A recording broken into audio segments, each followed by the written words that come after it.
Hello, good morning, everyone. Uh,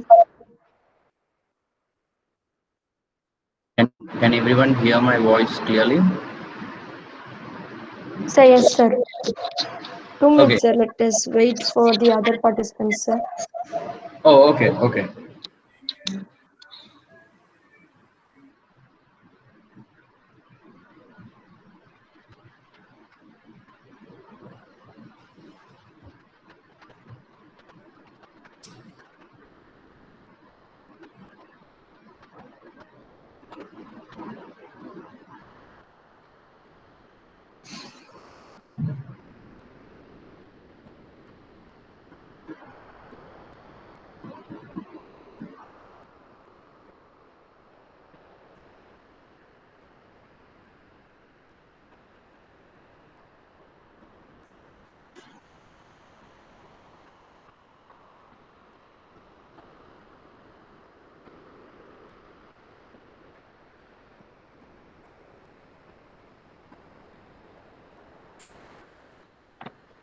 Good morning, everyone. Today, our resource person is Dr. Raghuttaman Yennamalli. He is a computational biologist with more than a decade of experience in predictive modeling and biomolecular simulation projects. He has contributed to multiple diverse projects that focus on basics and applied sciences. His experience in computational structure biology is critical in finding answers to the bigger questions in life. After completion of his PhD degree from the prestigious Jawaharlal Nehru University, he gained more experience as postdoctoral research associate at Iowa State University, University of Wisconsin, Madison, and at Rice University, USA. In 2018, he was featured in the early career research series of communication biology, National Publications. I once again welcome you, sir. Sir, kindly carry on the session. Thank you for the kind introduction. Good morning, everyone. Today, we are going to see the topic called as AI in genomics. Let me go to my slides.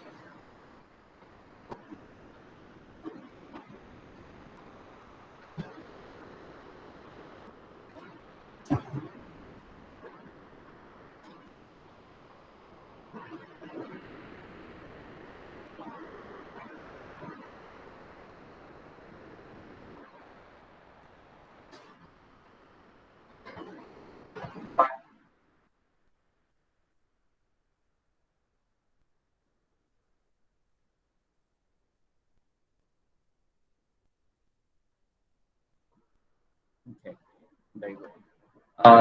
Is everyone able to see my slides, right? Yes, sir. Okay, thank you. Thank you so much. Okay. Today's topic is artificial intelligence in genomics. Excuse me, your Yes, slide is not seen, sir. slide is what? Slide is not projected. We are not able to view your slide. Uh, okay. Ma'am, you Let can use me. pin, ma'am. Pin to Okay, see okay. his. Sorry, sir. Okay, just let me know when you are able to see the slides. I'll start. Yes, sir. It's visible, sir. It's visible, sir. Visible. Okay, Visible, sir. it's visible. Okay, thank you for the confirmation. Thank you. Good morning, everyone. Thank you for the kind introduction. It's quite a honorable pleasure for me to discuss and talk about artificial intelligence in genomics with all of you to be part of this faculty development program. I want it to be a little bit informal in a way that we have quite a bit of time with us from up to 11. And so you can interrupt me at any point of time. You can ask questions. I'll try to clarify as much as possible. The main objective for all of us is to learn something new today. So with that, let me go ahead. I work at the Department of Bioinformatics in School of Chemical and Biotechnology at Sastra Deemed to be University in Tanjavur. And machine learning, artificial intelligence is something that we have been doing a lot, and we have quite other capabilities. So a little bit about the department where I am right now. This was established in 2002 with seed funding from DBT. We have BTech, MTech, and PhD programs. We also have going to start an MSc program also, and we are starting a new big data biology MTech program. We have quite a good amount of students who have been able to clear the qualitative exam which was there earlier. Now it's part of the DBT program, the BINC, and we have quite a good strength of faculty members here who are expert in many fields like high throughput analysis, machine learning, molecular simulations, structural mathematics, drug discovery, etc. Students have good exchange programs and placements. So a little bit about the department background here. As I said, we have MSc Bioinformatics and MTech Big Data Biology, which is going to start from this semester. Apart from this, we have PG in biotechnology programs too, MSc Biotechnology and MTech Industrial Biotechnology.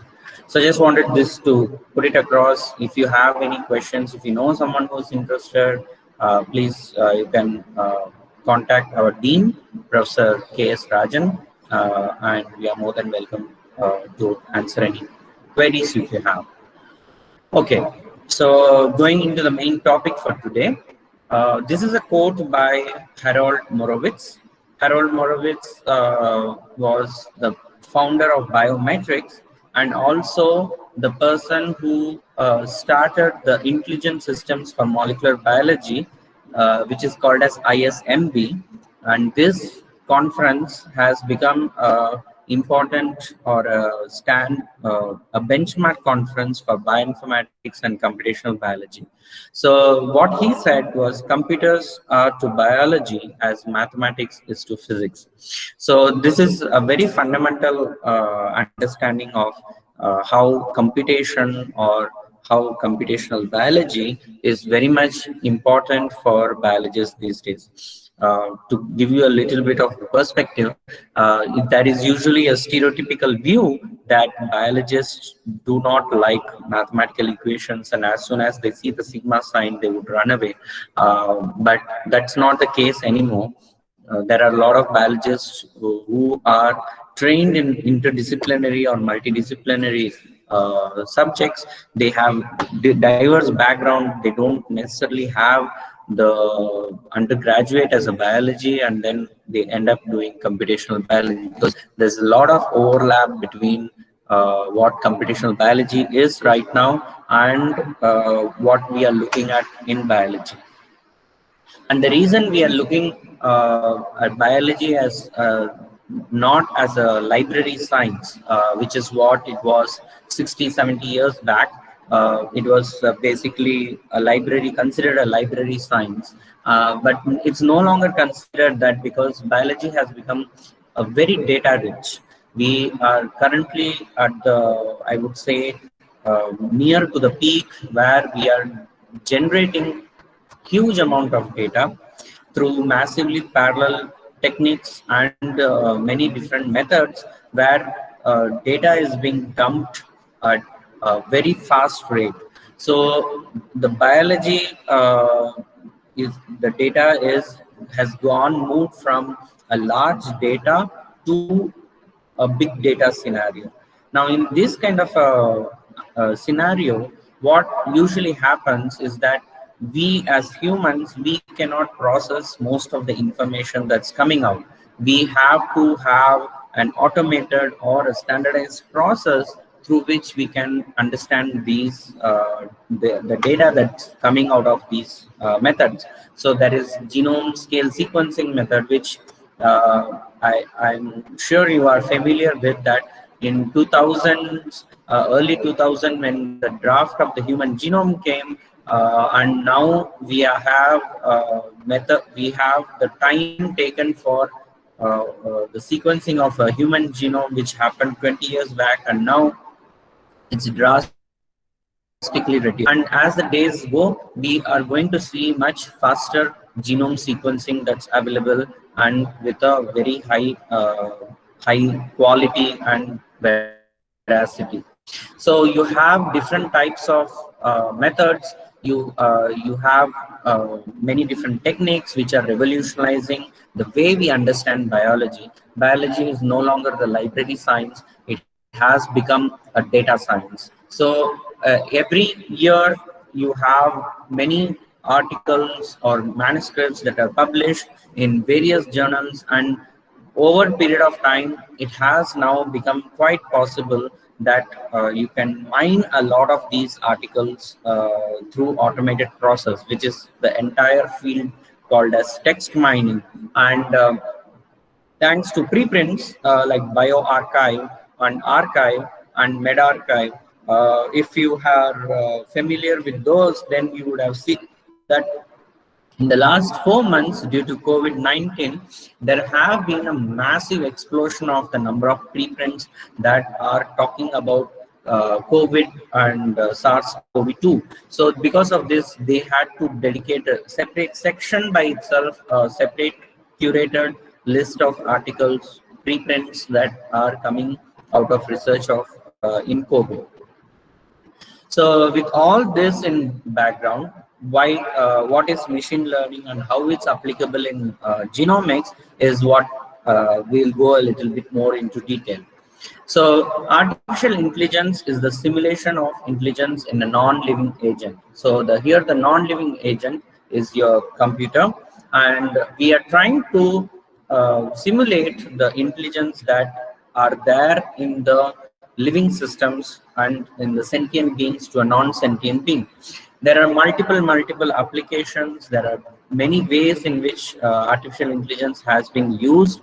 And to give you a brief context, currently, if anyone talks about I'm doing machine learning or I'm implementing an artificial intelligence scenario, this has become an in thing, like quite a fashionable hot topic these days. But actually, in reality, this machine learning and artificial intelligence has been there for like almost 3 or 4 decades now, and not just in computer science, computational biology. The very classic book by Baldi and Brunak. Excuse me, sir. Yes. Sir, we are not able to see the slides. Many of us are not able to see the slides. I think you have to pin the presentation. Yeah, we have done it. Yes, sir, we have done it. Still, we are not able to view. Okay, let me stop presenting and then present it again. Hopefully that resolves the issue.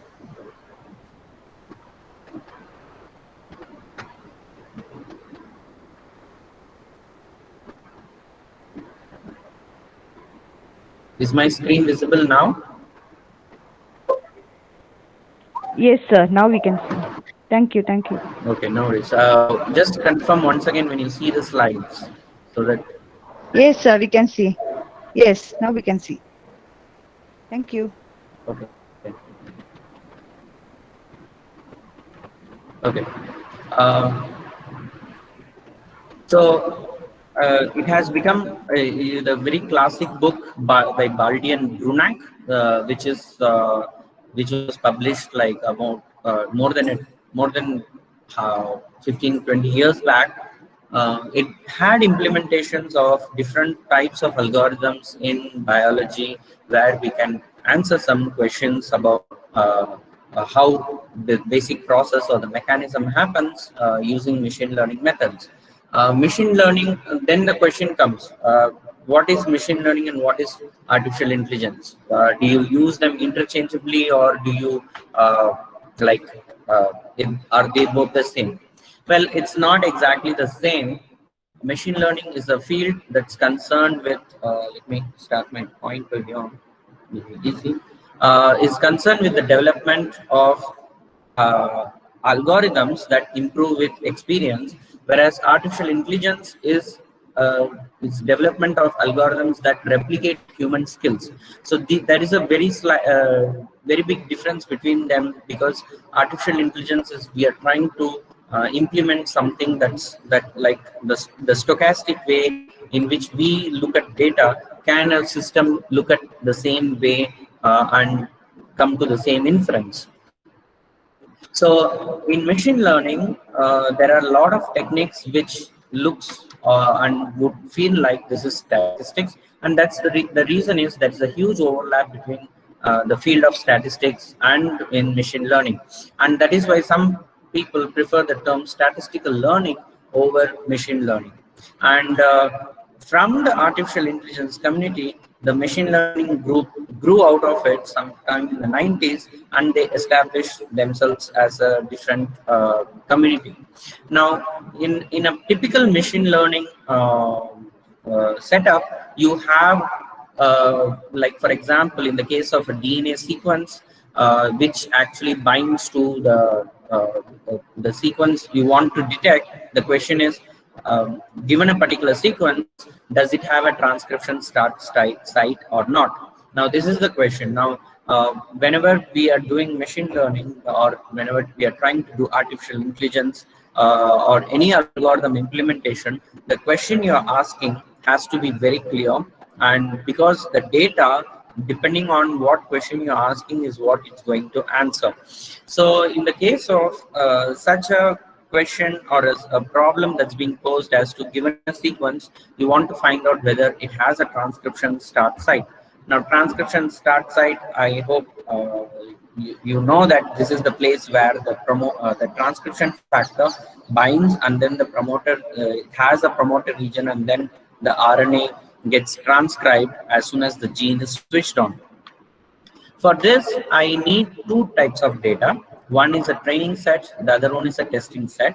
Ideally, any sequence that I have as part of the test set should not have been included in the training set. Now, why I shouldn't do that? Because if I'm already using a sequence that has been used as a training set, then the system knows whether it's a true positive or false positive, and or a true negative, and it will try to overestimate. So you have within the training set or the test set, you have two other types of data. One is a positive set, the other one is a negative set. The positive set is a true positive, meaning that these sequences have indeed a transcription start site, and the motifs present in them, the signatures sequence present in them are very useful to identify whether a sequence is having a transcription start site or not. And in the case of a negative set, you do not have any transcription start site. Again, in the test set, you give a mix of both positive and negative data, and the distribution of the data is something very important to consider, and that actually affects the performance. I will talk about it a little bit more in detail later on. Once you have the positive and the negative data in your training set, then what you do next is that you extract features. So extracting features means it's like I'm trying to identify what distinguishes a sequence that has a transcription start site to a sequence that does not have a transcription start site. To give you a real life analogy, if I asked someone what are the features of a day or night, can you differentiate day and night? So if someone says if the first feature is if the lights are on, then it's night. If the room is dark, a little bit darker, then it's night. There are less amount of outside noises, then probably it's nighttime. But then again, these three features might also be there in daytime. For example, I'm currently sitting in a room from where I'm giving this talk, but I have the light on because it's a bit dark here, but it's still day. It's cloudy outside, so there is less light coming into the room. So it's again, but it's day, it's not night. The building is in a very rural setup, so there is fields around me, so I don't hear any traffic noises. So again, it's not night, but it's day.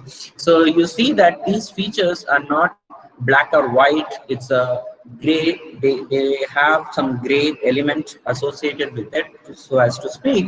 And so whenever we are talking about features that distinguish the positive to the negative data set, you need to have strong features, you need to have highly significant features which actually the machine or the system can use it to distinguish the different data sets. So once you have identified what features, there could be thousands of features, among them only few might be significant. So you use those features to implement or train a machine or train a system, and then you come up with a model. Now this model is an algorithm. The model now has the capability to differentiate two entities, whether they are belonging to the same group or they are different. So when you give the test sequence or the test set to this particular model, it predicts it, and it predicts it to an extent that, okay, the first one is does not have a transcription start site, but the second and the third do, fourth and fifth do not, sixth yes, seven no, it does not have a transcription start site, and eight yes, it has a transcription start site. Now, how accurately it is able to identify a particular new sequence as belonging to one category or another is what the entire crux of machine learning, entire crux of artificial intelligence is. Now, let me I'll probably talk about how they are implemented and how much time goes in each of these steps in a little bit more in detail at another point of time. We are also a social animal. Humans are social animals, so any task that we do is actually quite easy for us, but they are quite difficult to reproduce using computers. So that is where you need some kind of an intelligence, or you need some kind of a extra or a new algorithm to implement the same task. So this particular motivation has been there for many years, even for many centuries, because you have this entire field of automata, which actually talks about no human intervention and coming up with a machine which can which can do certain process automated. So this the main idea is that you develop algorithms to tackle difficult problems which seem easy for us, but when you automate them, it's not so easy. So the question, let's take a one step back and then ask ourselves, why do we want the machines to learn something, or why learn, learn in the context of for the machines, why do they want to learn? So you want to optimize something. You want to optimize a particular performance using something that has happened in the past, or something that has been generated in the past. So this type of learning is useful in many scenarios. For example, when you are doing a calculation of a payroll, you don't have to learn a lot, because you don't have to calculate like what was the income for last 5 years, on the basis of which I'm going to give the particular employer a particular amount. There is no need for learning in that particular scenario, but excuse me, but there is learning where human expertise does not exist. For example, navigating on Mars. Excuse me.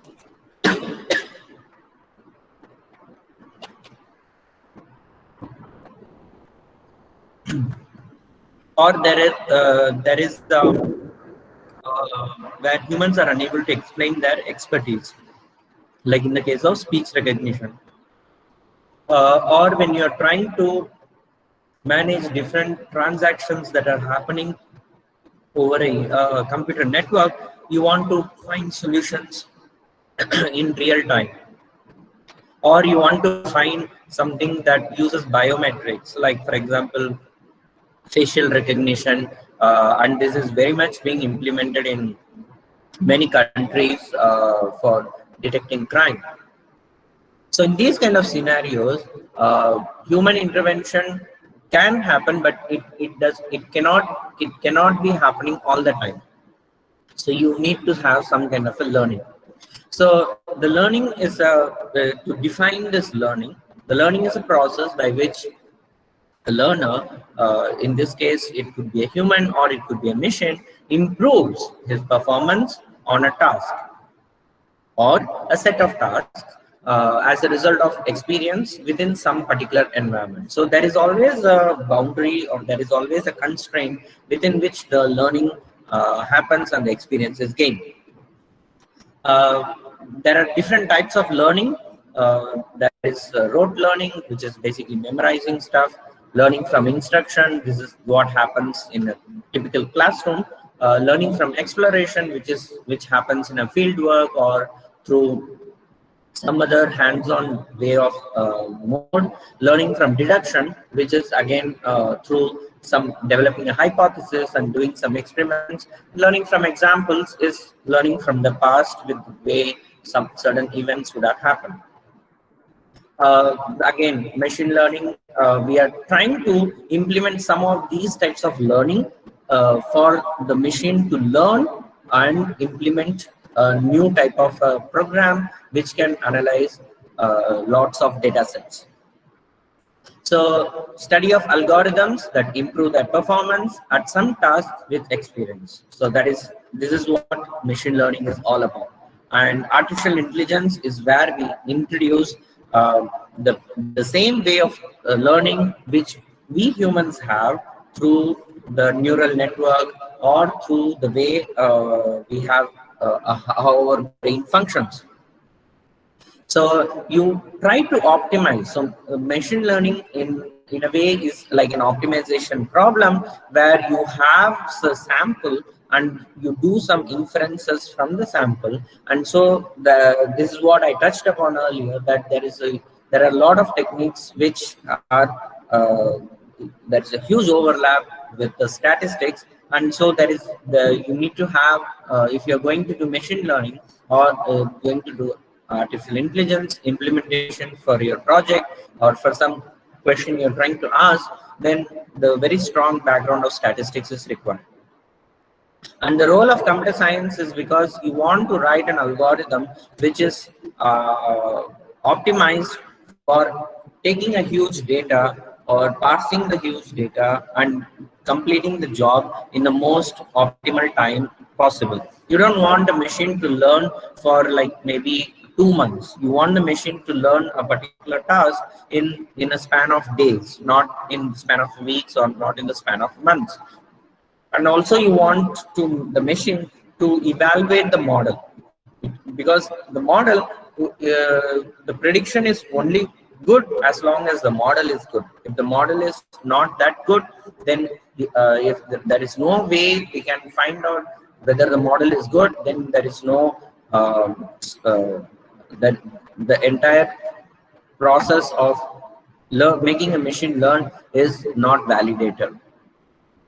So as I said, there are multiple applications of machine learning that's happening in like agriculture, in medical informatics, in different areas, in commerce, in government, and most importantly, the field where I am in bioinformatics. And as I said, in bioinformatics, we have been implementing machine learning and artificial intelligence for quite some time. But of late, it has took up a new form and it has been implemented in diverse data sets. Mathematically, you have a program M that is supposed to learn from experience E by tasks T, and it's able to measure its performance. Is there any question? Okay. So in the case of, for example, the task is I have a set of diagnosed cases and I want to do the diagnosis of cancer, and I want to find out what is the accuracy of the diagnosis and based on the outcome that is being given, but the environment has noisy measurements. So how do I identify the correct signal among the noise in the background and identify and diagnose cancer? So this particular task or the example can be with any set of data. For example, it can be gene expression data, it can be biopsy samples, so that it's kind of like an image processing problem, and so on and so forth. There are different types of algorithms. They all differ in the structure and approach, and the main types of methods in which these algorithms fall into are of 4 types. One is supervised learning, the other one is unsupervised learning, and you have a semi-supervised learning, which is a mix of both supervised and unsupervised, and there is reinforcement learning. So among the different algorithms that you would have heard about, which have been used in a machine learning project or a machine learning paper, they fall under one of these 4 categories. So what is supervised? Supervised is where I know what pattern I'm looking for, what type of data that I know what is the signal, and I'm training the machine to identify only that particular type of a pattern or a signal. So the algorithms that fall under these are decision tree, rule induction, instance-based learning, Bayesian neural networks, and SVM, which is support vector machines. Unsupervised is where I do not know what the pattern is, and I'm not instructing the machine to identify a particular pattern, but I'm making the machine to learn based on what the data is present. So you have algorithms that basically can be divided into, like, either they are clustering algorithms or algorithms that reduce the dimensionality of the data. The difference between the different types of supervised learning that's there is that, as I said, in supervised you have a pair of input-output relationships, meaning that I am telling what the pattern is, and then I'm telling, okay, this is the pattern you are supposed to look at. Whereas in unsupervised, I'm examining the data to find the patterns. Now I'm not specifying what pattern could be there in the data. I'm allowing the machine, or I'm telling the machine to identify if there is any pattern, and if so, whether that's significant or not. And a semi-supervised is that you have a mix of both supervised and unsupervised learning. And why do we want to use this kind of a setup? Because you have certain data points that probably are unlabeled.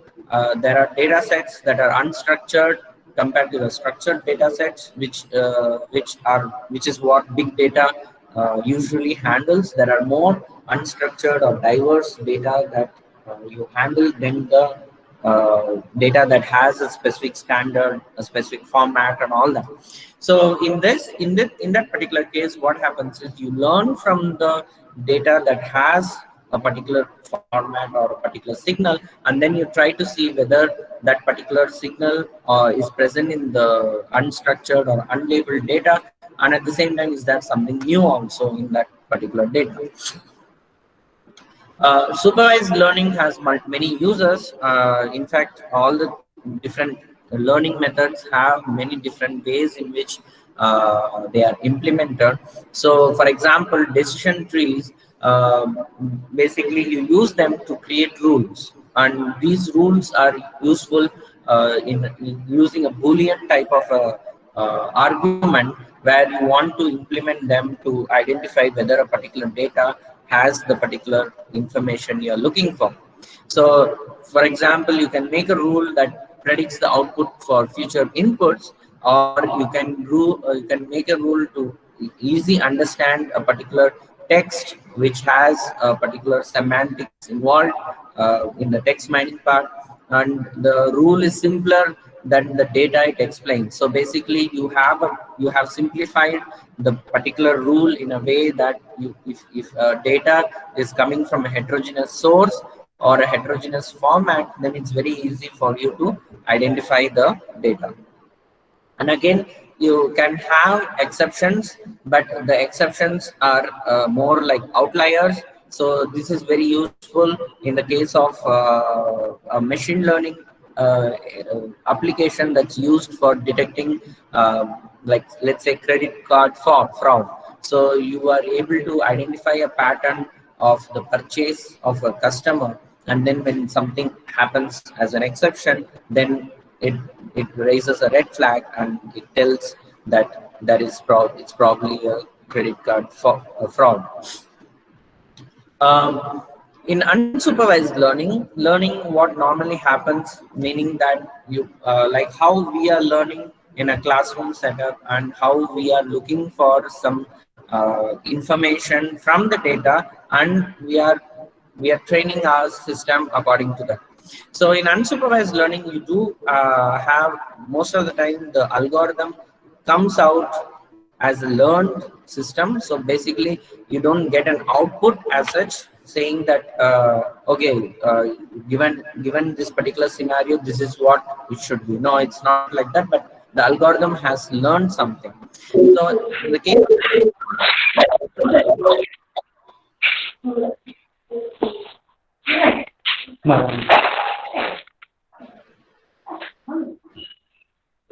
sorry, was there a question? I didn't hear.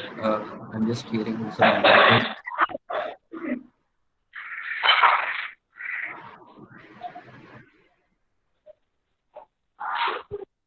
Feel free to ask any questions if you have, or if I'm going very fast or going very slow, you can interrupt me anytime.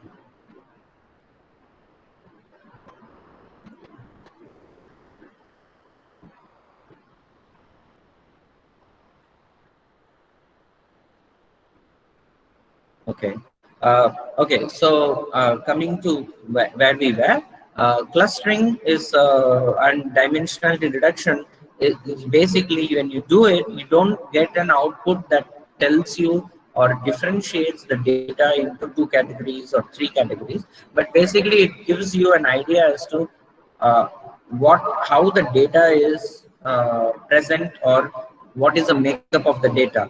So you group similar instances in clustering, and you do association analysis, you do many long range analysis, which basically comes under the category of unsupervised learning. So in the case of an example is you have customer segmentation in CRM, you have in bioinformatics, you have learning motives. So these motives may not be sequential in nature, but they will be probably present spatially distant, but they are still giving information about it. Excuse me. And also an example is image compression, where you are quantifying the color in a particular image that's given in an input, and you're trying to find the grayscale and other quantities. Reinforcement learning is basically developing like a policy. For example, what action should an agent take in a particular situation? So a scenario is presented, and then you are trying to find out whether the particular outcome, whether the outcome going to state 1 or state 2 can be estimated at a very good with a very good reward. So there is no supervised output here, but there is a delayed reward because the system learns from its mistake. So the more false positive it's able to do or predict, then it's able to reinforce it in the next iteration, and then it improves its performance over time.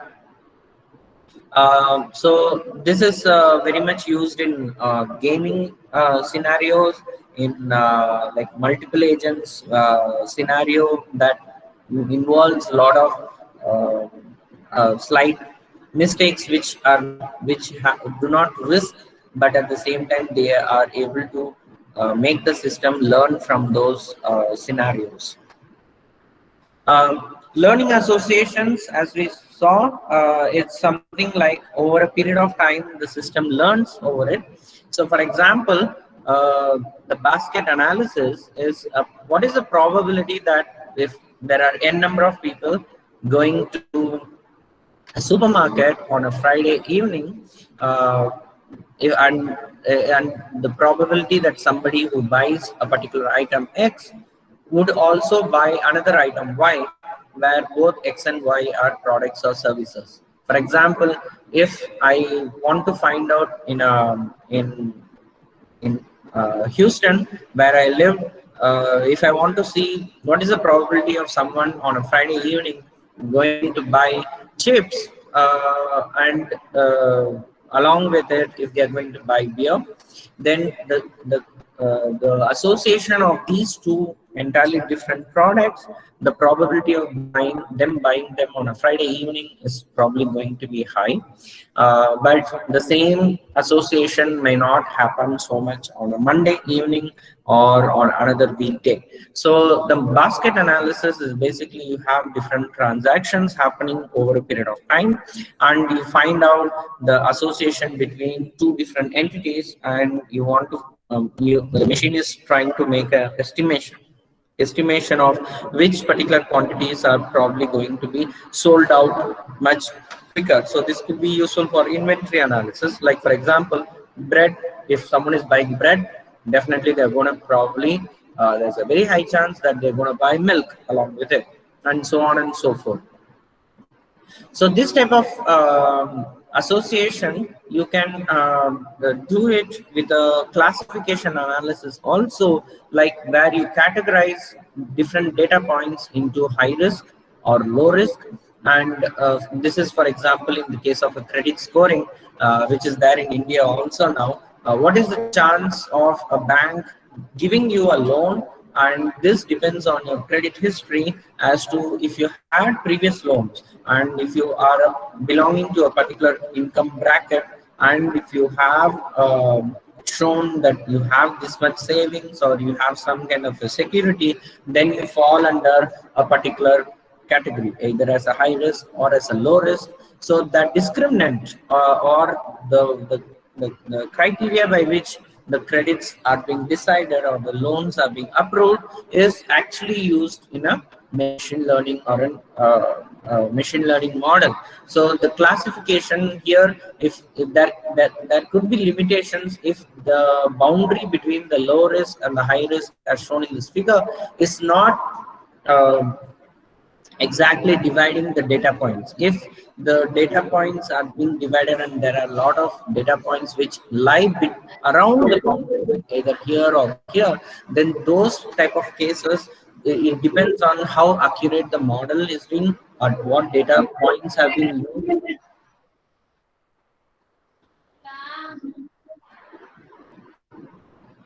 Is there a question?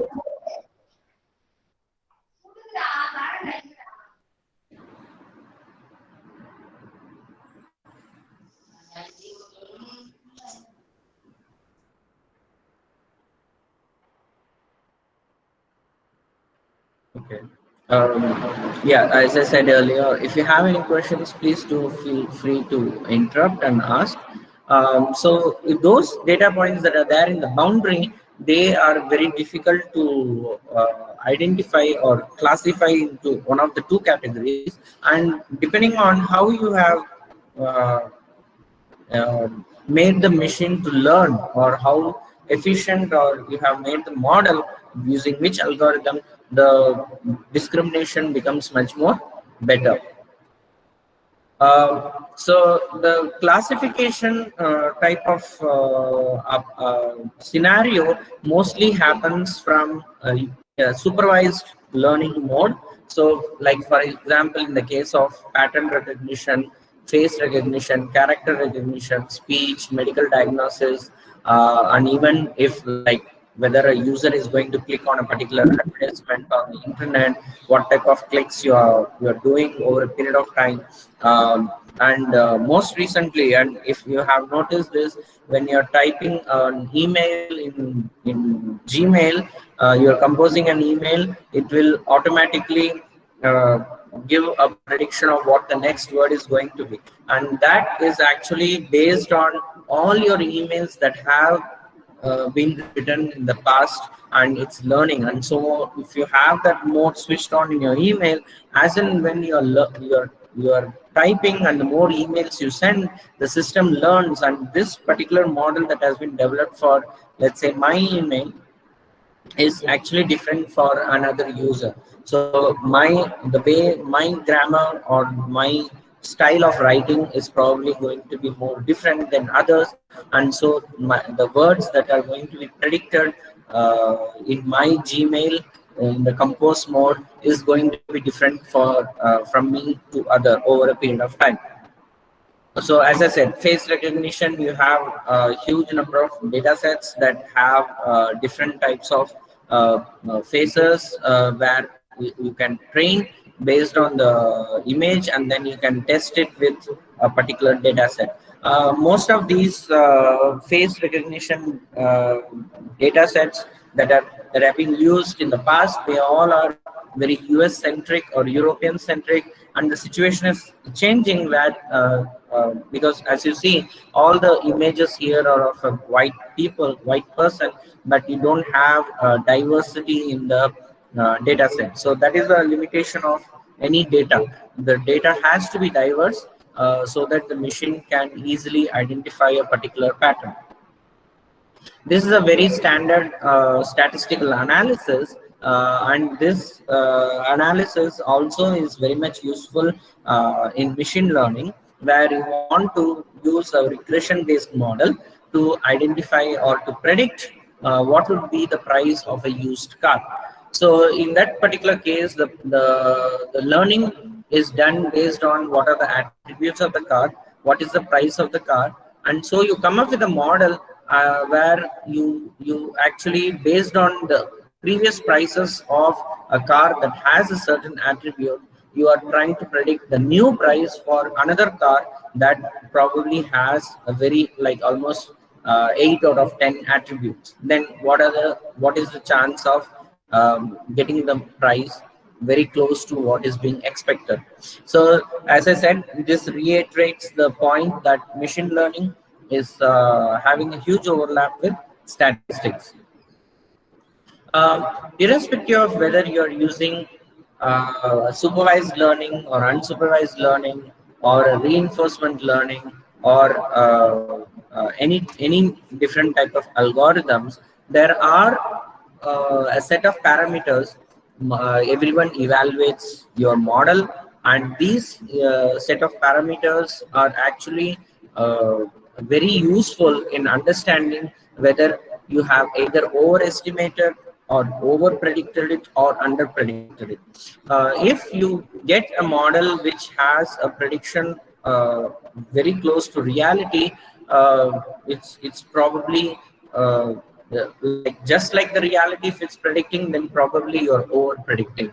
But if any prediction is giving you, like let us say an accuracy which is calculated with the number of true positives and number of true negatives, or the sum of all the true positives over your sample, it can be either one of these formula. Then what happens is if the accuracy is 0.5 or 50%, that means 50% of the time your learning has failed. It's not the 50% of the time the learning has been successful.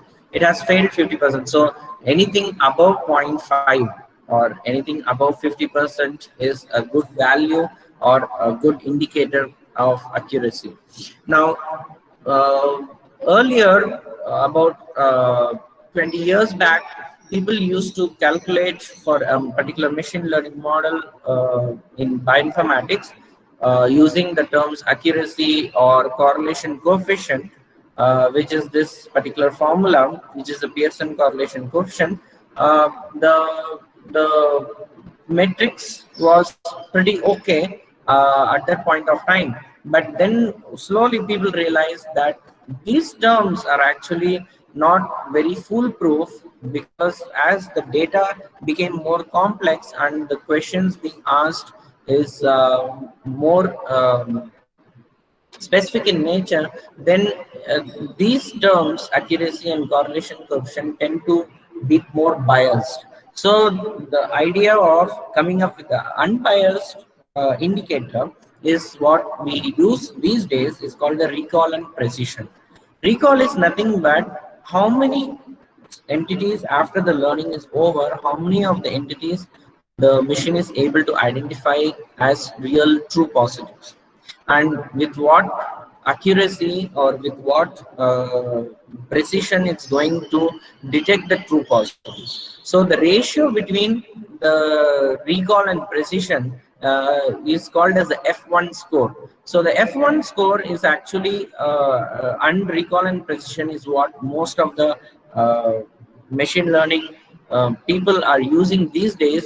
And although there are some arguments of late I have seen where even the recall and precision and the F1 score are probably not a very good metric to identify or to let the classifier or let the machine know that it is probably doing a good job.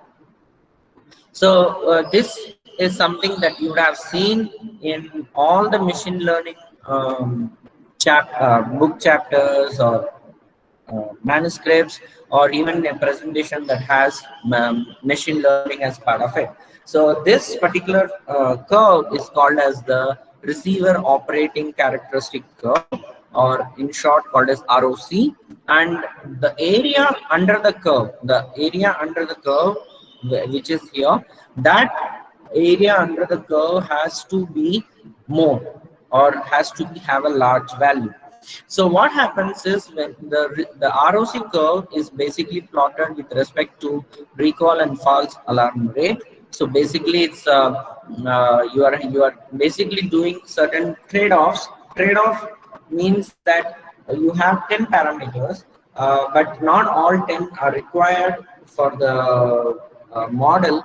But let us say 8 of them is enough to use, but then the 2 of them that you didn't use, those 2 parameters, they are actually okay to not use them, but in certain scenarios, but it's not okay in other scenarios. So what happens is you have you do some kind of adjustments in your threshold, which helps you to identify whether the area under the curve in this particular ROC curve tends to go more towards the 1. Now, on the y-axis and the x-axis, it both goes from 0 to 1. Now, the curve has to go more closer to 1 and taper off. That's actually a very good curve. The more the curve is towards the diagonal or closer to the diagonal, then the particular recall and the precision of your model is probably not so great. So ROC curve is a plot of recall against false positive rate, and recall is the false positive rate is basically 1 minus precision, which is what we saw in the previous slide. So here you have a trade-off between recall and precision, and that's what you tend to see in most models as to whether you are doing you are sacrificing certain parameters to increase the recall value or not. So there are different repositories, there are different data sets that can be used for training a machine. In the case of bioinformatics, there are 2 types of data sets. One is the generic data set, which you can access from a public resource like NCBI or EPI, or it could be a curated data set which has been developed manually, and human intervention was required to identify that particular data set and to predict something.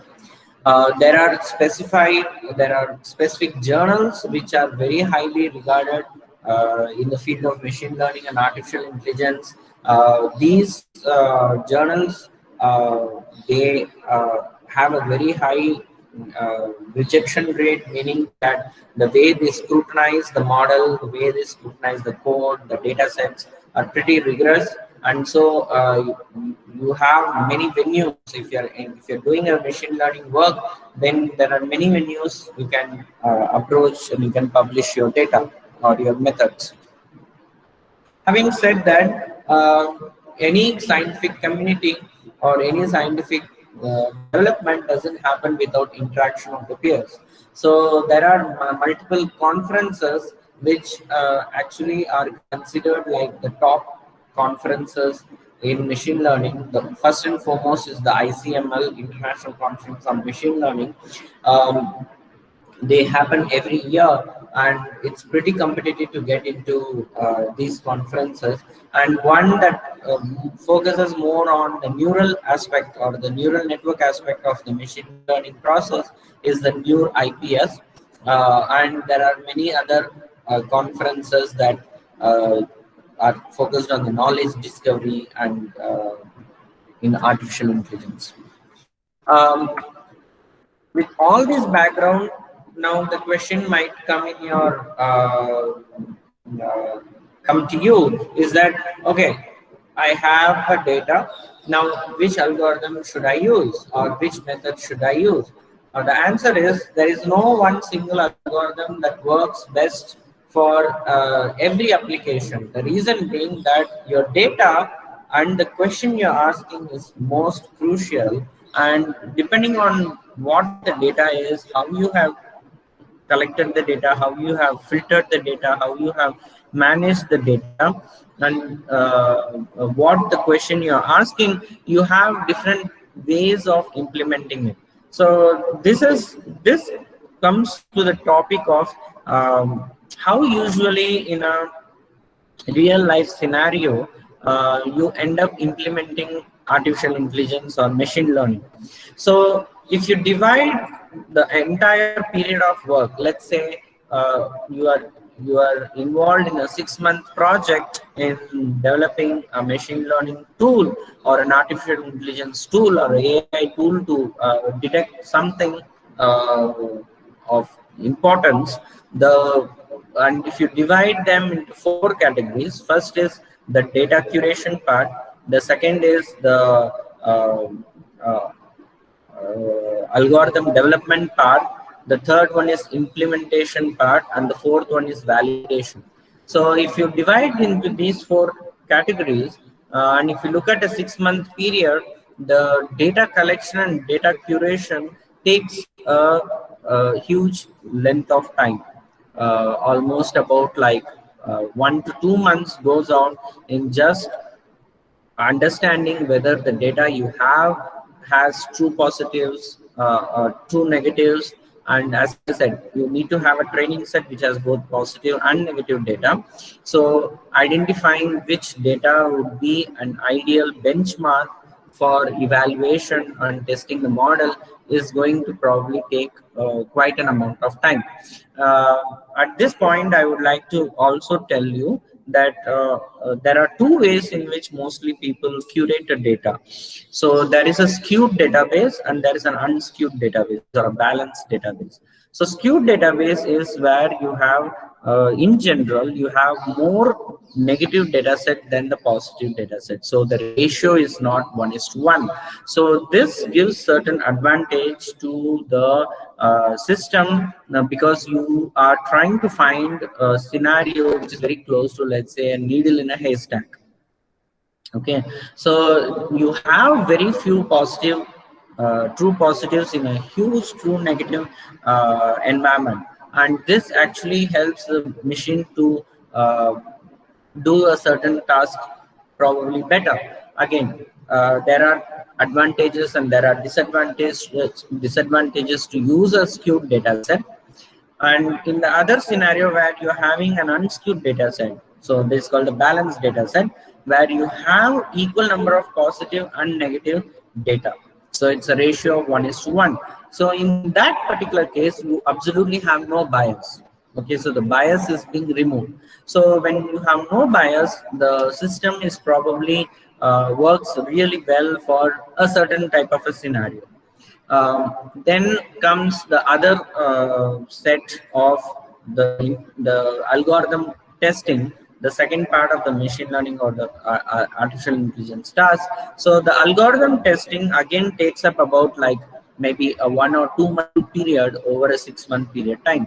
And the reason is every algorithm, let's say if you take SVM or a support vector machine, there are different types of kernels, there are different C values and gamma values that can be used. So you want to optimize, you want to find out at what conditions do the algorithm works best, or whether the algorithm is actually a good algorithm or the best algorithm for the type of data set you have. So this again comes back to the question you are asking. So if the question has multiple parts, then probably you don't want to go for a classifier. If the question is only like a binary question, like for example, there is a bag filled with a lot of balls.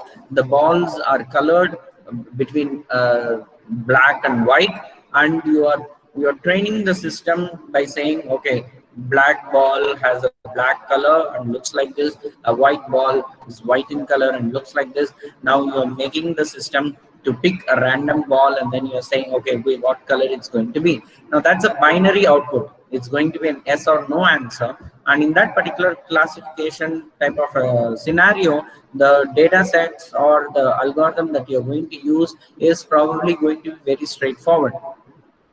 But let's say the classification also has an issue where you're trying to ask a question not to differentiate between black and white entities, but you're trying to differentiate between, let us say, a light green to a dark green. Now both are green, the gradation of the color is different. So the system is now, depending on what feature you have used to train it, it's going to have a very thin distinction between the two entities, and so the classification is probably going to be different because it's not a binary outcome. It's going to be like this particular entity looks greenish, but it's not that green, and so probably it is light green, and so I'm going to classify it in a different box. Okay, so the third part of the implementation is optimization. The optimization part is where the least amount of time is used. So when I say least amount of time, so let's say of a 6-month period in the project, you have spent 2 months in data collection, 2 months in identifying which algorithms works best. Optimization is just probably a week's time, or at the maximum 2 weeks work to implement, because optimization is something that once you are identified what the algorithm is, then it's very easy because you know what are all the different variables that you have to modify and how fine-tuned you want the variables to modify. So for example, in the support vector machine, you have the gamma value. You can take it up in increments of 100, or you can take it up increments of 5. If you're going to do increments of 100, then it's a very coarse tuning because you are jumping the variable values very much. But if you're going with increments of 5, then you are fine tuning it, and you are actually finding out at which particular setup, either it's 35 or 40 or 45, does the gamma value have a good precision recall. So what happens in that case is the optimization maximum it goes for weeks, is because depending on how fine tuning you're doing. If you're doing more fine tuning, then it takes a bit long time, but otherwise it's more a shorter part of the project. The final part of the project is where validation. Now validation, here you use a data set which is an independent data set. So the independent data set has, again, you can, just like your earlier training data set, you can have either a skewed data or an unskewed data, or a balanced data set of both positive and negative. So in many scenarios, it would seem that having a balanced data set in the training and in the independent data set which you're using for validation purposes would work best for any particular setup. So the way you can get better results for any scenario or any data which you are, depending on the question you're asking, is the more clear the data is, the more cleaner the data, the more curated the data is, and the algorithm you're going to use, if it is already predetermined, and you are trying to find out what is the best algorithm that works for that particular data set, then you get much better results. So which means that the machine is now in a situation where it can do much better prediction. So with all this in background, let me give you some real life scenarios where genomics data. So as I said, biology, there has been a data explosion that's happening in a lot of omics technologies. So the omics technologies can be genomics, proteomics, metabolomics, transcriptomics, or it could be even with the structural information, like with the X-ray free electron laser way of identifying a structure of a protein. You have like millions and millions of images of the same protein from microcrystals at a very high energy in front of a high energy laser beam. So in a day you can actually accumulate a petabyte of data. But since the topic is more about genomics, I will restrict myself to how machine learning applications have been implemented with the genome data or the gene related data. But having said that, the applications or the scenarios which I'm going to discuss are not the only ones present. There are thousands and thousands of manuscripts that actually have implemented many different machine learning, artificial intelligence ways, methods, algorithms to answer a particular types of question. So as I said, genome sequencing is now at a very revolutionary stage due to the next generation sequencing. There is the first generation, which is the Sanger sequencing.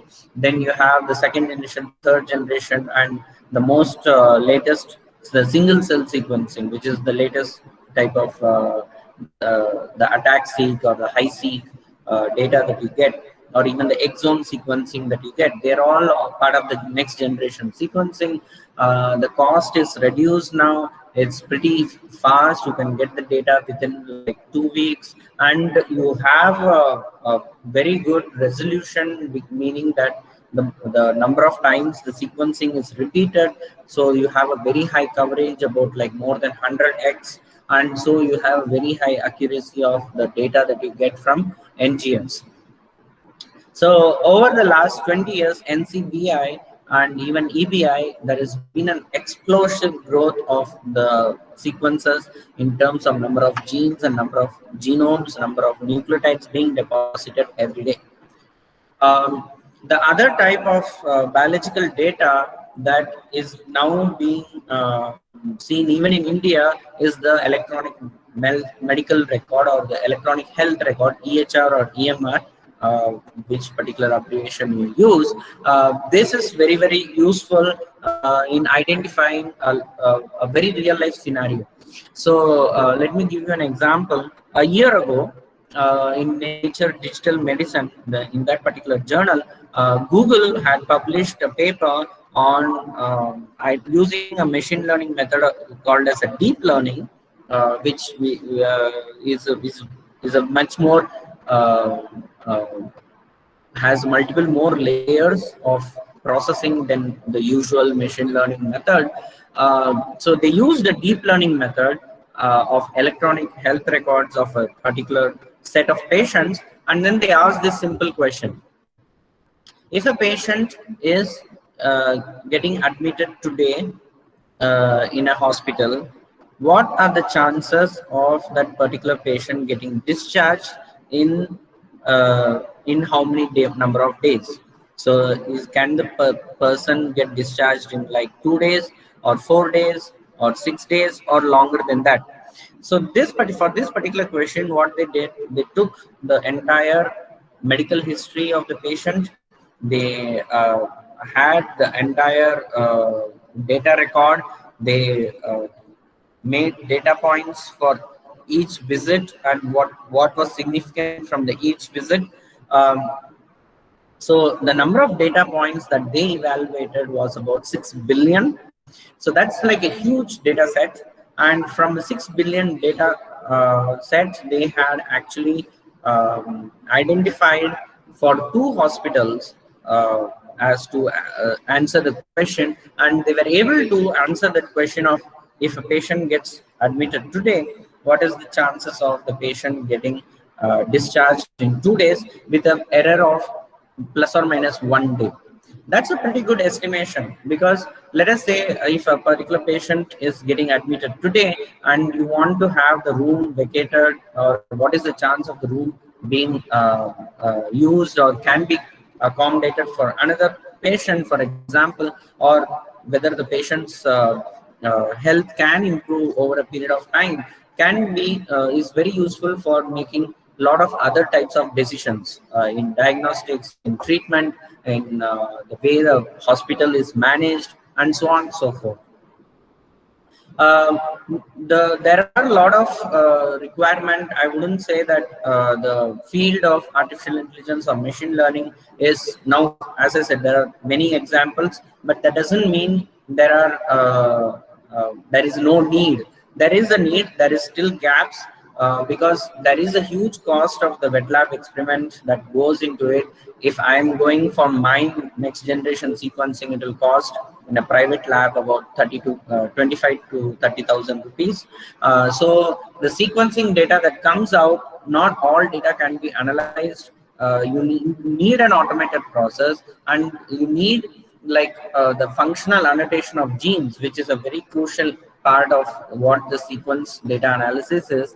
And there are gaps. What programs do right now, they do a pretty good job, but then there are limitations. Only it works with certain types of data and not with all data. So a comprehensive sequencing data pipeline would have these kind of properties that it would be able to convert the FASTQ files in a very fast manner to the way in which it can be used for predicting by the model, accurate and fast prediction, integrate the most recent and most popular predictors for a particular, let's say, cancer diagnosis, and it should be user friendly and memory efficient. These are like, if I'm developing a tool, if I'm developing a package, a suite of software, then all these things are required in the pipeline. And there are a lot of work that's been happening in India and as well as in abroad in the tool development for sequence analysis. So the overall design of a pipeline is like, you want to ultimate product that you want in hand is a model that's been constructed that can be used for predicting, and you have the input of sequence data which has labeled components in it. So from here to here, it takes a little bit more intermediate steps. So the first intermediate step is you do the feature extraction, and then using the feature extraction, you select the feature or reduce the dimensionality of the data to predict the particular or come up with a model. So this entire setup is what the sequencing data analysis tool needs to have. So there are many like the bioconductor package, which has all these to some extent. Some of these tools are embedded, and that is a pipeline currently present. Feature extraction is something that you are converting sequence data. So in terms of computer science, all our DNA sequences are string, even though they are text. So we consider them as strings, and each string can have a particular property, and there can be many properties that can be identified in a particular sequence. So there could be sequence-based properties, there could be physicochemical properties, there could be some evolutionary properties. All these things can be converted into a mathematical values or a particular matrix. So when we look at a particular sequence, you have different types of properties, and some of them will have some values and some of them will not, and some of them may not be a significant value, and some may be a significant value. It depends on what is the threshold and what is the cutoff. So in general, for a DNA, you have like about 16 features that can be extracted.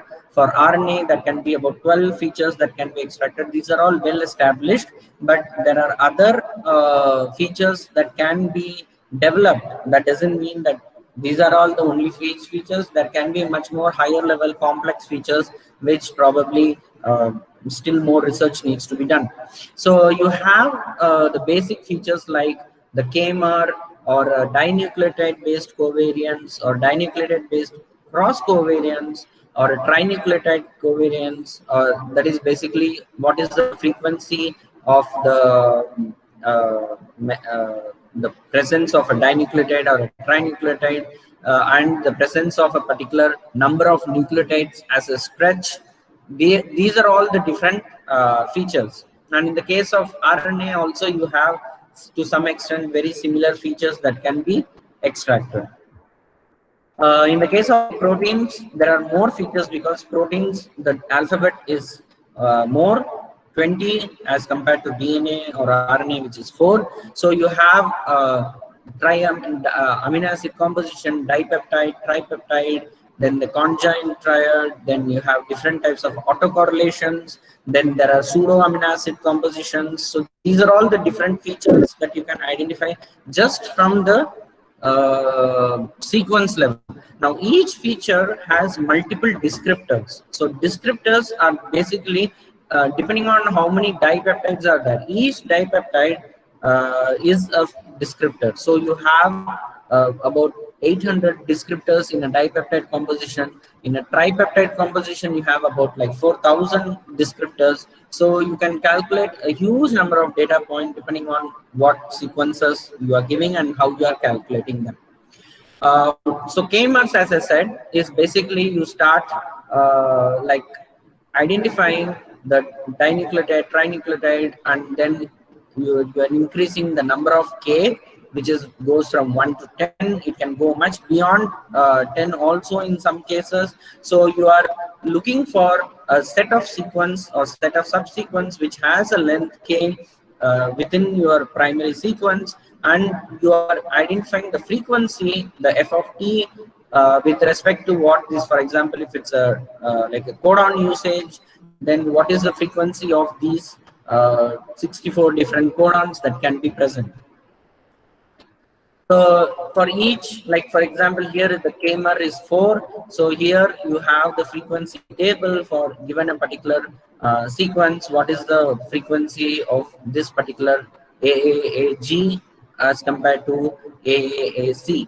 So AAC doesn't exist in the sequence, whereas this one exists with the frequency of 0.02. So then now comes to the feature selection. As I said, every feature has multiple descriptors. So you end up with thousands and thousands of descriptors. Now you want to reduce this dimensionality and you want to come up with features that have the best descriptors within them. So you extract the features that contribute, or select those features that contribute most, that can reduce overfitting and remove the noise from the data. Okay, so you want to have a less amount of training error, at the same amount very high testing error, but not so high enough. So you want to have the system or the model complex enough, but not too complex that you have very low training error and very high testing error. And you don't want the model to be very simple also, that the overall error of the training and the test data is very high. So there are different methods: lasso, elastic net, with SVM or support vector machine. You use L1 penalty model, and so on and so forth. So these different methods, they will tell you among the thousands of features or among thousands of descriptors, which one is working best for that particular data. So as I said, the reason why you don't have the same type of algorithm that can be implemented is because you have different types of features present in each data set, and depends on how you have curated the data set. So this is just a little bit in detail about some of the methods. Like the chi-squared is basically a statistical measure to identify which one has the strongest relationship to your output variable, and for each feature you actually give a particular score. So using that score, you can use a threshold. Like for example, in random forest, most people use Gini index, and Gini index arbitrarily you can select like 0.7 and above, and you can say that those that have a 0.7 or above score are a strong feature. So in the case of dimensionality reduction, you have different methods that you can use it to identify which features are basically going to have higher significance. Very classical dimensionality reduction algorithm is your PCA, principal component analysis, which is very much used in genomics data to reduce the dimension and find out what is happening and which particular signal is more prominent or more significant. In the case of proteins, you use vectors, and you use them to reduce the data preparation time for modeling. So there are many different dimensionality reduction methods like k-means, t-SNE, PCA, as I said, and there are other decomposition methods that can be used. So there are many different ways in which you can implement, and depending on your data, you can use the different methods. I'm not going in detail about this because I see that I have like about another 10 more minutes, so I'll try to complete the rest of the slides. So how do you go about constructing the model? You construct the model with, as like there are n number of algorithms available, so you use some of the popularly used methods. So for example, if I have a data set of a DNA sequence and I want to find out whether it has a transcription start site or not, then since that's a binary question, I can very well use a support vector machine, because if the gap is pretty wide, like the gap being the identifier or the feature is pretty distinct, like a black ball to a white ball, then SVM will work perfectly fine. So you have, this is just a schematic view of the support vector machine where you are trying to construct a hyperplane which actually is able to classify two different entities, right? But if you have a mixed type of a data where you are not able to distinguish them on a very binary kind of an output, then you want to use probably like a random forest, because you are trying to ask questions and then subsequently the output of the previous question is, again, you have two types of answers based on what the question is going to be. So you can have a decision tree being constructed, and you can use a random forest method to predict a particular entity into a particular output. So you can use different types of features depending on the data you have, or you can use all the features that are there for a particular setup. And I will show you an example where all features might be a much better than just figuring out with one feature at all. Once you have them, you do the dimensionality reduction, or you go for a feature selection depending on what your data is, and then you do the machine learning. Now, one particular thing that has been picked up in the last 5 years is deep learning. And deep learning is nothing but a type of a neural network where you have much more multiple layers, and here you don't use features, but you are making the machine to learn or identify features by itself. So in the case of DNA, there have been many examples that can be done, like the transcription start site, which we saw, or you can use for identifying DNA enhancers. So DNA enhancers are basically a particular part of the sequence which are useful for identifying the gene expression values. So here in this particular case, they used a positive and a negative set of 1:1 ratio, and they used these types of feature extraction, and so they used they selected all the 20 features, and then this is the final result where they used all the different types of algorithms, and they found that for the deep neural network, which this is the ROC curve, you have the curve going much closer to 1, which is having an area under the curve of about 0.91, which is an accuracy. So, and the time that it was used was 34 minutes, which is a good, reasonably fast amount of prediction that can be done for a particular.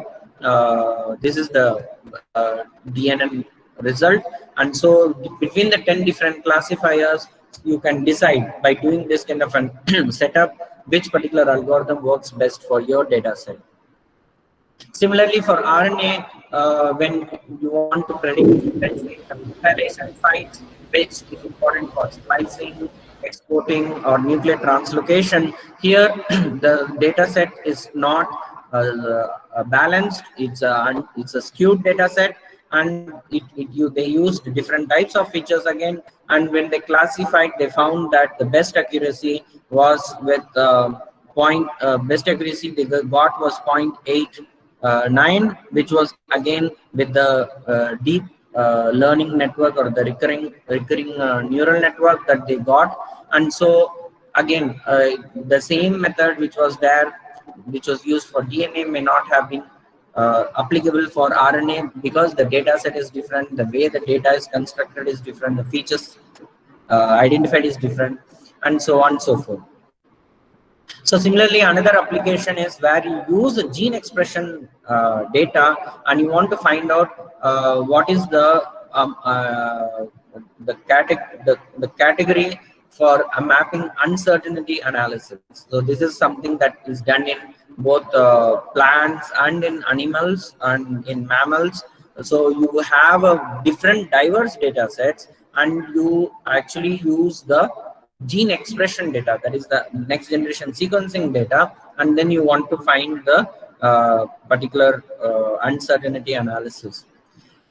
In the case of glycine max is nothing but your maize. So you have you are comparing the gene expression to find out which particular genes are more highly upregulated and what type of genes would be more highly upregulated.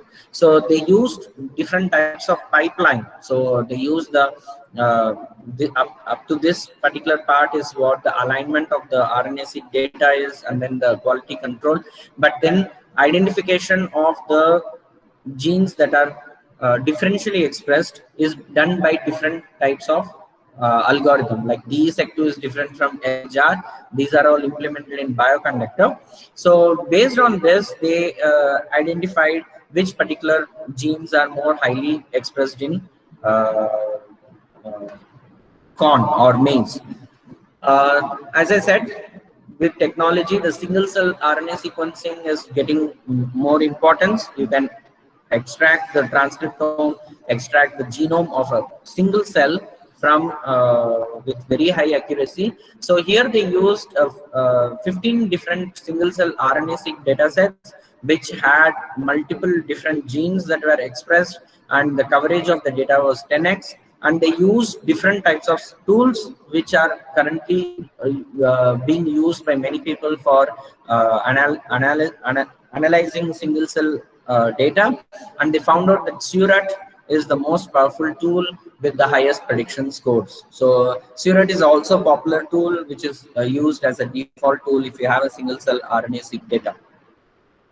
So based on this data, they were able to classify a particular cell belonging to a particular cell type. And this was very much useful when they use different types of algorithms also. Then this is something about the cancer subtypes. You have different gene expression data for different cancer subtypes.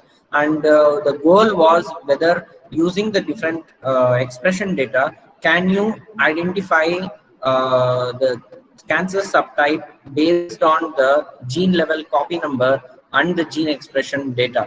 So what they did was they used the gene expression of 8,569 genes from 3 different data sets, and then they classified the 3 different data sets into different combinations. And then they found out that, and they also had a multi-class combined data set. These are all binary data sets, meaning having 2 data sets in one, and you can see the number of features that were calculated, 17,000 features in each of them, and the multi-class combined data set that again had a 17,000 features. So when they did different types of algorithms like the native Bayes or the neural network or the SVM or the random forest, they got different accuracies, and they found that the particular method works best for a particular data set, not necessarily for all the data set together.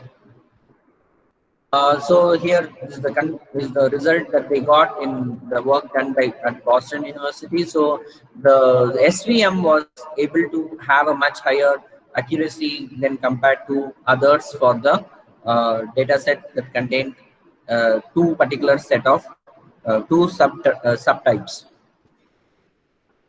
And this is something that was done as a part of a thesis in University of Colorado, where you have the intron retention is a particular way of alternative splicing that's there in plants, and this particular intron retention is a way of regulating gene expression and has been linked to some rare diseases in plants. So this is very beneficial in an agricultural scenario, and you want to identify whether you can predict whether an intron will be retained during a gene expression data or not.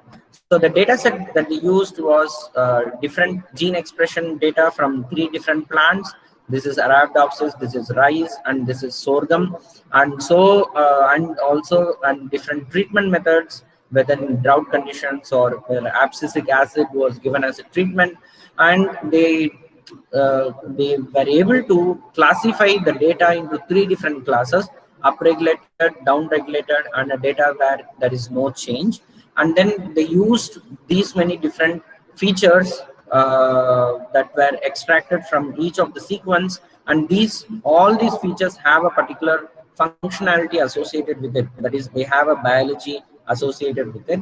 And then they found that certain features were highly over significant in some of the plants, and there were certain features which were common, and those are the dotted lines that indicate those features were common across the species. And when they did it with another method which also uses a different set of features, they found that certain features overlapped with that particular method, and they were able to get with their with the random forest algorithm, they were able to get a much higher accuracy with a very low margin of error. Very quickly, I'll go about how protein function annotation can be done. This is not genomics, this is with protein sequences. So you use a data set of proteins with known function, you curate the data with labeled sequences, you divide the data into training and test set, and then you use a machine learning algorithm with the training set, and you classify depending on the algorithm you're using, and then you test the classifier with the test set. At the same time, you have an independent set and you predict the function. This is the general pipeline that can be used for protein function annotation. And to give you an example, this has been used for finding out whether a particular sequence belongs to a beta-lactamase family or not, using support vector machine. And I'll not go into the other detail. Let me skip to here, where we used a neural network based method and a deep learning method to functionally annotate a particular class of proteins called as LPMOs, or lytic polysaccharide monoxygenase, and we used multiple different features which had different descriptors, and then this was the entire workflow. If the project was about like a year long, and we ended up to the learning part of the method itself took about like 6 months to identify. And here, as I said, the previous part, we used multiple features instead of one feature, and we got a much better prediction. So if I show you the final result, we used when we used all the features, we got a much better F score, much better precision and recall in the validation and in the independent set.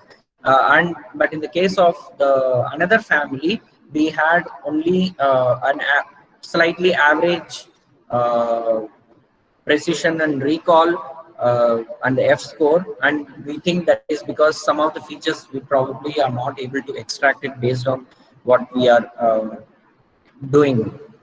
With that, I'll stop. If you have any questions, I'm more than happy to answer. That's my lab website. And thank you for giving me the opportunity to discuss my work and discuss about artificial intelligence and machine learning. Thank you.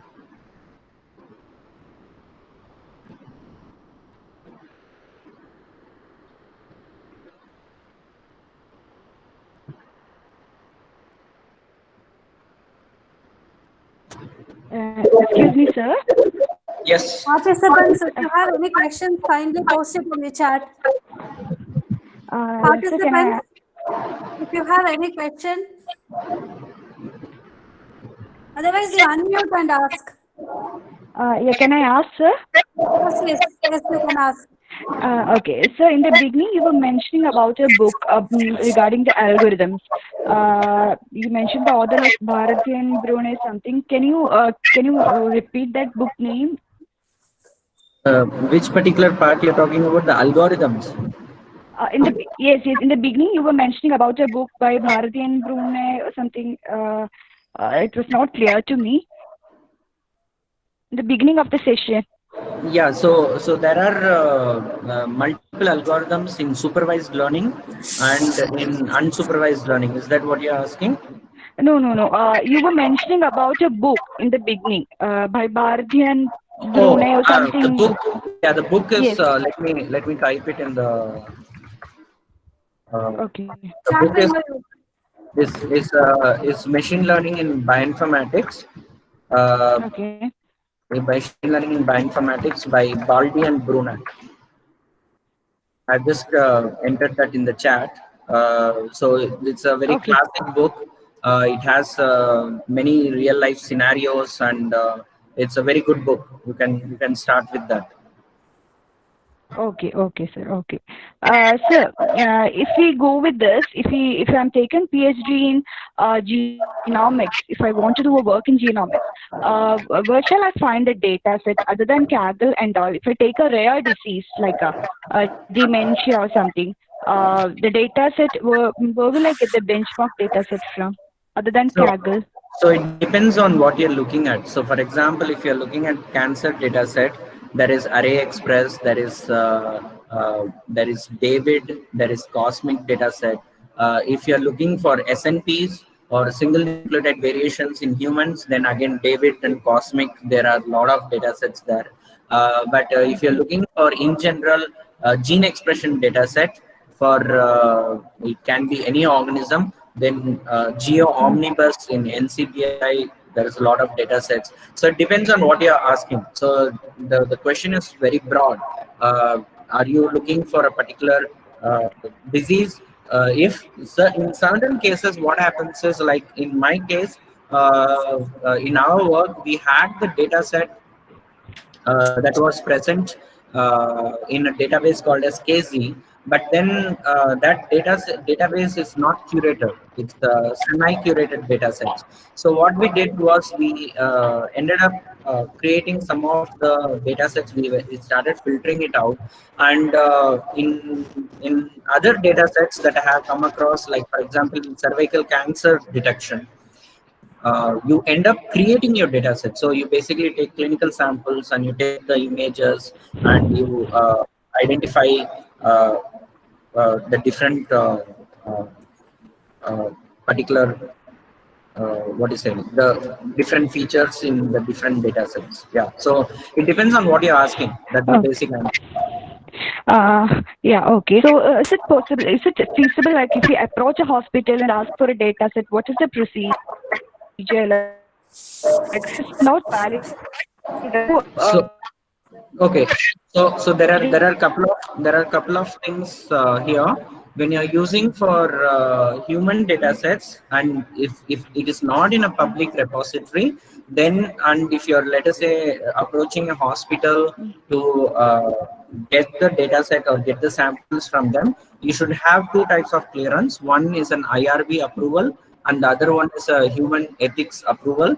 So basically you need to get the consent from the patient that their sample will be used for something other than what they are giving it for. So these type of approvals have to be produced in advance, and then you procure the sample, and there should be a most of the time the hospitals and the clinicians look for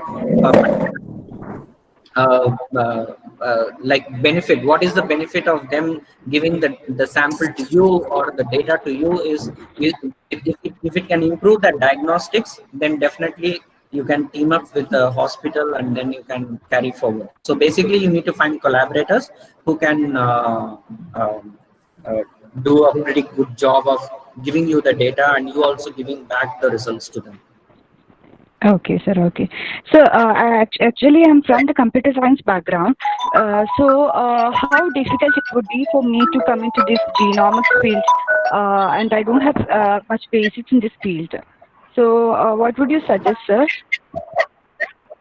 Can you repeat the last part of the question? You are from computer science background, and Yeah, and I would like to do PhD in the area of genomics, disease prediction using genomics.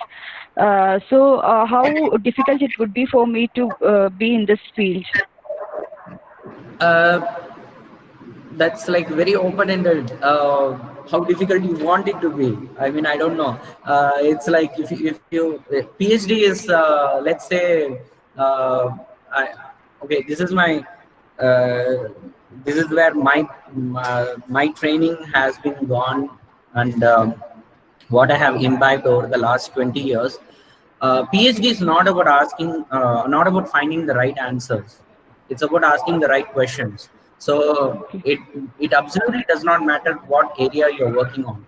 you are trained for a particular period of time to know how to do science and master some techniques in which you become the expert. You are the only expert who knows how to do it, and you are basically trying to ask the most interesting questions. So if it doesn't matter who are from the same area. So just yesterday, I think one of the article that I wrote where uh, you are an outsider in that particular field, and how can you contribute to that outsider? So in that article, I had it was an anonymous column for Biophysical Society, which is in US. So in that particular column, I had wrote that if you have a lifelong learning mode, if you have that skill, then it doesn't matter if you are an outsider, and it doesn't matter whether you do not have the skills to begin with. Over a period of time, you will be trained in the skill in any PhD program, and you will be trained to ask the right questions. So as long as you have the outlook of, like, let's say you are up for a challenge, you go out of your comfort zone, and you want to learn something new, you can be very well fit into genomics based PhD with your background. So I don't see the uh, incompatibility there, which it's totally up to you. I don't know if I answered the question or not, but that's my that's Yes, my sir. personal. Quite Okay, we can have one final question. Hello. Hello, ma'am. I I had think we can have a one final last question, madam. Other things you put it in the chat. Now we can have a one final last question. so I'm Professor Chowdhury from Agni College. So today's session was very nice. It was very good and very informative session for all the beginners also. So I'm a beginner in this field, I'm a student of this field. So even I have certain plans of taking up my PhD. So now, so when I start with my project or anything, I think need to learn about machine learning programming. So any good books or any good sites for to learn the coding and everything, wherein we can have hands-on practice uh, for the sessions, meaning for our PhD research or anything. So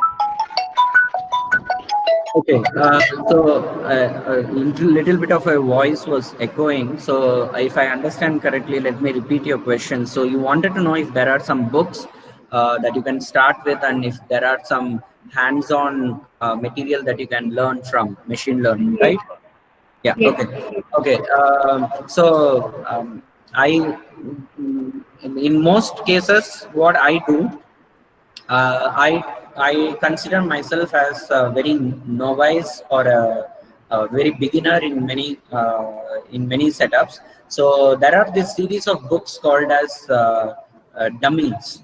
I'm sure you might have come across those yes, books. So you have Big Data for Dummies or Machine Learning for Dummies.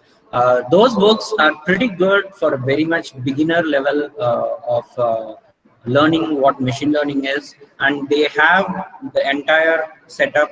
And if you're looking for machine learning for bioinformatics, Baldi and Brunat book is pretty good. They have given the algorithm, they have given the implementation, the examples of how different algorithms are implemented. And if you're looking for a hands-on experience of particular programming or a particular script, then I would suggest you to do you have programming experience? Do you know any programming language? yes. Basics of Python I've gone through, sir. Meaning, You know Python? yes, basics I just started with, but I Okay. take the net help. Yeah. Okay. So that's a good start. Python is very much a basic programming language, which actually is what to say, very human readable, and but at the same time it's a high level language. So it's very easy to code in Python as compared to C++ or in Java. So stick to Python. Python has lot more libraries, and the most popular library or the module which is used in machine learning is the TensorFlow, which is implemented in the scikit or sklearn module in Python. And there are tons of O'Reilly books. There are, I think, like 3 or 4 O'Reilly books of where you can implement the machine learning part using scikit or the sklearn module of Python. And there are worked out examples given in that book. You can find so many data sets that you can use. Even I have shared my presentation with the organizers today morning. So if you are going to get a copy of it, in one of the slides that I didn't show, there is a the data set for the beta lactamase protein sequences are there. You can use that to get a hands-on training about the SVM. So there are many different ways in which you can learn yourself. It just all depends on like how deep you want to go into that particular topic. So most of the things that I have learned are self-taught. Machine learning was taught as part of my course during my postgraduate diploma at JNU, and even during my PhD. But then after that, most of the things I learned on my own. So even Python programming I learned on my own, although I was not trained in Python. So it just depends on what you have. Right now there are so many books, and my favorite resource is Google Maharaj. Google Maharaj has answers for everything. You just have to type, and it gives you the answer. You just need to allocate a particular time of a day and then just focus and do it. That's all. So you can start from scratch. You can copy the scripts what has been already working, and that's the best way to learn programming and increase your programming skills in Python. So keep working towards it and keep writing more scripts. The more you write, the more better you will become in Python. That's my general advice even to my students. Thank you so much, sir. It was a motivating answer from you. Thank you very much, sir. Thank you, sir. Thank you very much. Thank you very much for your informative session, sir. And thanks for sharing your experience. And also thanks for sharing the resource materials and learning materials to all the participants. So if needed, I'll share your mail ID also to the participants if they ask. And for your information, we'll be posting the PPT what you have sent to us on the Google Classroom what we have created. So all the participants can have a view of that. And also the recording also will be sending them the YouTube link. So whatever the materials you have shared, everything will be reaching the participants, sir. It was a very nice presentation, nice sharing your practical experience. It was a wonderful speech, sir. Thank you a lot. I have just shared my email ID in the chat. The participants, if they have questions later on, they are more than free to contact me. Just a small request is, I wouldn't know who you are. So the best way is to put in the subject of your email where we met, basically the FDP of Sri Krishna College of Engineering, and then I will be able to place you. So that's a good way of for me to recollect who you are. So feel free to email me any questions you have or any doubts. Happy to answer. Thank you for the opportunity. Thank you. Thank you. Thank you, sir. Thank you very much. I'll sign off then. Okay. Bye. Bye.